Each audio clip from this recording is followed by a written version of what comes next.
Hello and welcome back to Redirecting. I'm going to be showing you a video clip where a National Latino Police Association is actually coming against Renee Hall. If you remember, she actually handled the Botham Jean situation with Amber Geiger. A lot of people didn't really like how slowly she reacted, but with her coming in, she's originally from Detroit. And her going to a new area, she was an outsider. You're dealing with a Becky, and so there's probably a little concern as to how do I handle this. You know, we always have this mindset where we have to tread lightly in a society where the ruling class is looking at you through a microscope on everything, right? I'm not giving her any excuses as to how she handled that case. I do think things should have been handled differently. Throw the book at Amber. I mean, you are the police chief. You see that she didn't do some things right. You see that she lied. Jump all over her like you would everyone else, right? But anyway, this is not about Amber Geiger. So let me just go ahead and get into what we're talking about with this one. First, I'm going to roll the clip where the some National Latino Police Officer Association is actually wanting her to step down, resign, be fired or whatever, because they are not happy with how they are underrepresented. So anyway, I'm going to go ahead and roll this clip and I will be right back. We start with the first public call from some officers for Dallas Police Chief Renee Hall to resign or be fired. The National Latino Law Enforcement Organization wants Chief Hall out. The call, though, is being met with some accusations of bigotry at the same time. More sides to the story. J.D. Miles, live for us at Dallas Police Headquarters. J.D.? Doug, attack is a word that supporters of Chief Renee Hall are calling this demand that she be removed from her job. Today, a group of officers laid out their case for firing her, but some officers and civil rights groups are not on board. We are asking as an organization, along with CLEAT, for her immediate removal, for her to step down. We are giving her a vote of no confidence. Those are the harshest public comments from Dallas police officers about a current chief in decades. The president of the Latino Law Enforcement Organization says the hundreds of officers he represents gave Chief Renee Hall a fair chance, but she has failed. She's in over her head. She fails to listen to her rank and file. She doesn't want to take any advice from the organizations. I mean, we're the pulse of the police department. Police Sergeant George Aranda pointed to the skyrocketing violent crime rate and 2 years of controversies. Aranda says among them, Chief Hall posing gangsta style for a local magazine article, to taking a photo with a community activist whose downtown march in 2016 led to the deadly July 7th ambush. That activist, Dominique Alexander, today passionately defended the chief outside police headquarters. What the police union president did this morning was despicable. It was horrible. It only showed his racism and bigotry. Not all DPD officers support replacing the chief. We completely disagree with this call. Terrence Hopkins is president of the Black Police Association, which represents about 500 Dallas officers, and believes race is driving the criticism. You got to look at the three things that Chief Hall is. She's a black female, right? She's a police chief in a major city, and she's an outsider. A lot of people wanted the inside person to get this job. So animosities started right then and there. Now, the city manager pretty much dismissed this call in a statement saying Chief Hall has his total and complete support at this point. The timing of this call for her removal is worth noting. Next week, as we know, a new council and mayor take hold in the city of Dallas, take office, and crime and public safety is at the forefront of the city's concerns. Live in Dallas, J.D. Miles, CBS 11 News. JD, thank you. Now, as you see, these Latinos, or this Latino Police Association, whatever the name is, you saw the name in the video clip, but whatever their name is or their group is called, they are wanting her to step down. Now, what I find very interesting about that is there are many police departments around the country where Latinos are underrepresented, right? Underrepresented. But in the case of this black police chief, oh, that's a big problem. In most cases, there's a white police chief and they are underrepresented and they are not asking for anyone to step down. They also took note of a picture that she posed in where they said she looked gangsta. And so they wanted her to step down. I didn't see anything concrete that they really wanted her to step down for. It's just a bunch of whining from people who, in my opinion, don't do the same whining when it comes to stepping to a white police chief. But whenever it's black people, this is why I say you have our people, we want to embrace everyone to the fullest, but we don't embrace ourselves or our own in that way.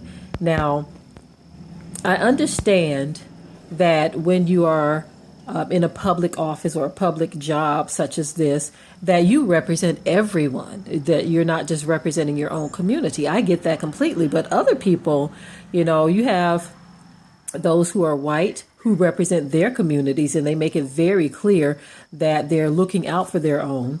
The same with Latinos, they are looking out for their own, but everyone expects blacks to look out for everyone else, in which when they do that, they are not properly judged in situations.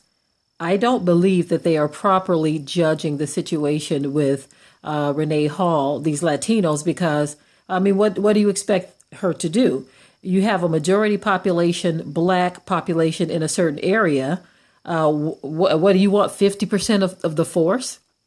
The problem is people of these other nations, not saying that there are not any abuse of black police officers, because I've seen those jive turkeys too.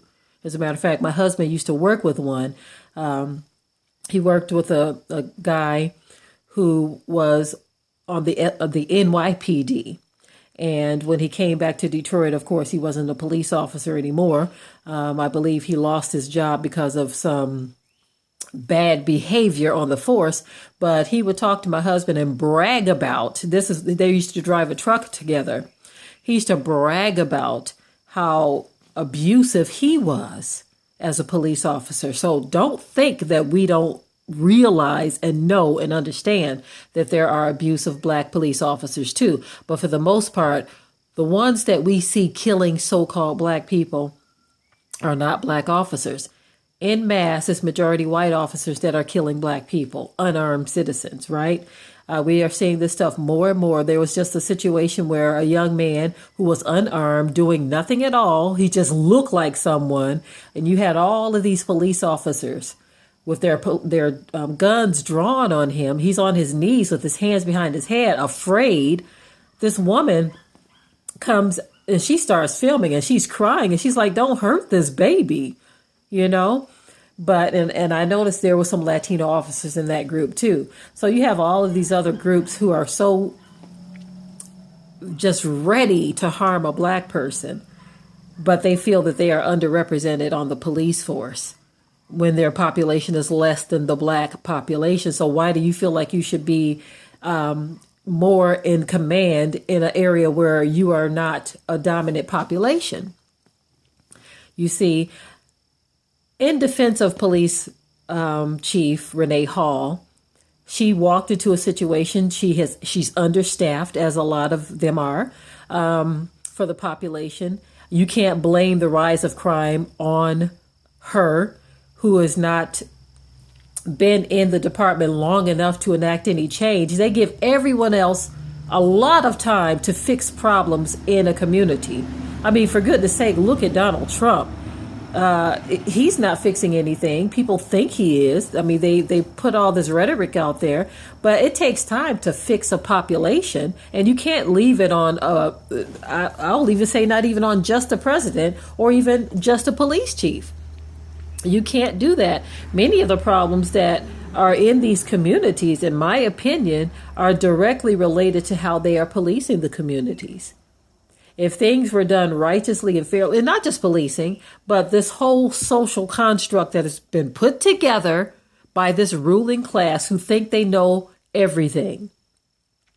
When you look in other regions of the world, they don't have these high crime problems that we have. Although we are policing people like crazy. We police people around the world, but we are not fixing the problems of the world. So that shows you that something is wrong with the approach and how things are being done, but no one is talking about it. No one is talking about it. And so I believe that these not Latinos wanting her out, I mean, they don't call for the same thing with white chiefs when they're underrepresented. This is because everyone wants to dominate in black communities, but they don't want black people to dominate in black communities. You want white officers who, in many cases, won't even live in the city that they're policing. Why should you want to police people that you don't want to live around? I remember once in Detroit, they had a rule where you actually had to live in the city in order to work in the city. We had a white police officer who lived across the street from us when I was coming up. His daughter used to be my best friend when I was coming up and I didn't know any better. And they had to live in the city of Detroit if he was going to continue to work there. And what's a trip is they skirted around that responsibility for a while. They kept the house and then they said, you know what, we're moving to Garden City. So they moved to Garden City, kept that house as their address to circumvent the law. Wow. And then they began to relax the laws a bit, so things change. But it's amazing how they circumvent the law all the time. But the minute you jaywalk, they want you to be thrown under the prison or shot by a firing squad. If you so much as spit on the ground, they think you need to have a bullet through the front of your head. Some of you think I'm over-exaggerating, but many of them think this way. They do. It is what it is. You know, it amazes me how you have people like Candace Owens who want to forget about what she sees right before her blinded eyes, right? But this is another reason why we as a people, we need to learn how to unify with ourselves, because even these Latinos, they are not for you.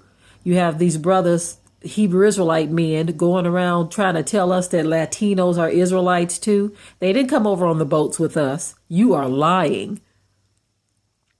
They are the product of Spanish men coming into indigenous populations having their way.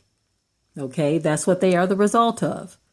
And to think that they are Israelites being under the same type of curses that we are, you are sadly mistaken. Many of them hate us just no different than the white man. And so I just wanted to talk about this story from my perspective. Of course, I usually have a less political perspective than most. I like to bring things around to just simply who we are as a people and how we need to open up our eyes and stop thinking that these other nations love us and that they want to join hands with us and sing Kumbaya together, because they don't. They have a whole other agenda, and their agenda is for their people. And we need to get to the point where our agenda is for our people.